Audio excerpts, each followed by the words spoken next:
Assalamualaikum warahmatullahi wabarakatuh. Welcome to this module. Today we are going to learn about a topic in under medical biochemistry, which is regulation of gene expression. Hi, my name is Dr. Nur Akmal Sharila Ismail and I'm from Biochemistry Department, and this is my email. Before we can go to the regulation of gene expression, we should know that through this particular module, you should be able to explain the role of regulatory proteins such as repressor, activators, and attenuators, and DNA regulatory sites in gene regulation. So first thing first, so what is regulation of gene expression and why do we need to regulate the gene expression, especially in our body? The regulation means that only a fraction of the gene in cell that is expressed. Why do we need to regulate or to switch on or switch off certain fraction of the gene? Because we want to conserve the energy. If we switch on all the gene expression, so when we consume a lot of energy, that's why we need to eat a lot of food. So in order our body to conserve the energy, our body needs to only switch on or activate or regulate the gene expression at one time. It is highly regulated, meaning that not all gene is expressed and or repressed. Because if we not highly regulated, it will lead to diseases or, for instance, cancer. Because cancer is actually a condition that when the gene is highly proliferated, meaning that we switch on the expression of the gene without knowing how to switch off.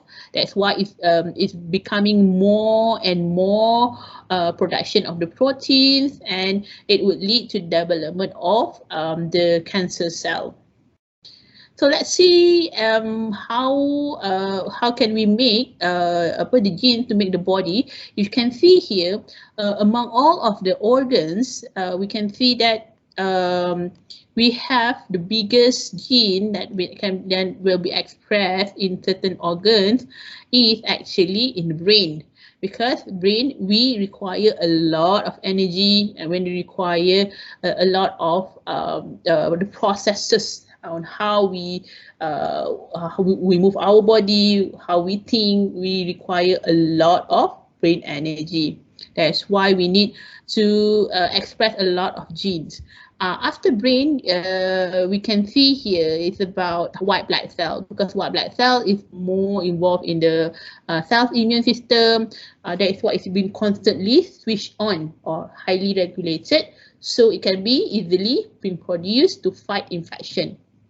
After that, we can see that in the uterus, in pancreas, heart, and so forth. So how many genes that we express, showing that how many proteins that should be produced.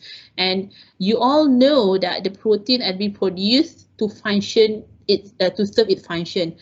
For instance, in uterus, it might be the regulation of hormones. So when we have like different hormone is peak, so it can be menstrual cycle can be activated. For instance, let's say in heart, you got like 1195 heart, so the heart muscle can keep on pumping the blood. So that is why we need a high regulated gene expression at certain organs.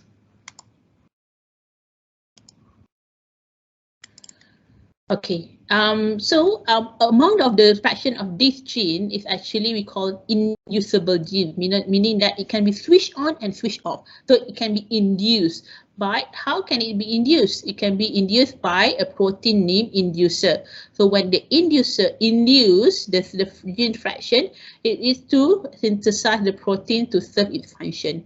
So we also have another gene fraction which is called constitutive gene, meaning that this gene is being regulated along the time, meaning that from the day we were born until the day we die, it is constitutively being expressed because it's being used constantly every day, and every night. So if it's not regulated, it must be produced at constantly high or low. It much dependent on where it's being expressed. If it's in the brain, then it must be high. If it is expressed in the heart, I mean, or maybe in the gut, it will be expressed at low. So, for instance, for example, the protein involved in the metabolism, one of the classic example is hemoglobin. The proteins that involve in cellular processes, which is cytoskeleton, chromosomal proteins, endonucleus reticulum, and ribosome, and all of these have been constantly expressed all the time because they are much needed in the cellular processes, and it is being locally expressed at the certain organ. And it shared a similar genetic content, meaning that the gene that being expressed in the gut is the same as being expressed at the brain. How about the expression? It's much responsive to the environment. So let's look at this diagram. We can see that in a very schematic gene expression, we have, for example, here, albumin gene. We have the co-promoter to promote the albumin gene expression, and we also have the control element further upstream from the albumin gene. And we can see that the same gene expression can be found in the liver cell nucleus as well and the brain cell nucleus.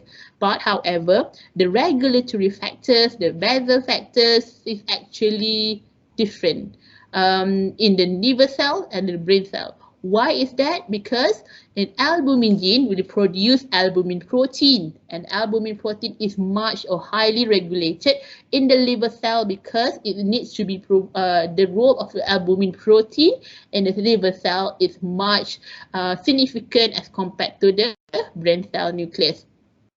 Therefore, the regulatory factors is much related to the expression of the albumin gene. How that it works? The regulatory factors will bind to the basal factors, and it will form a complex with RNA polymerase, and the basal transcription complex will bind to the co-promoter here, and then it will switch on the albumin gene so the albumin gene can be expressed. However, in the brain cell nucleus, where the albumin gene expression is really, really low as compared to the liver, so the regulatory factors are different. Therefore, it cannot bind, or it seldomly bind to the to form a complex with the RNA polymerase. Therefore, only the selected regulatory factors can form a basal transcription complex to switch on the albumin gene. So how does it work? It can be one in the regulatory protein, and two, the specific DNA sequences. So this will be covered in the next video. Thank you very much.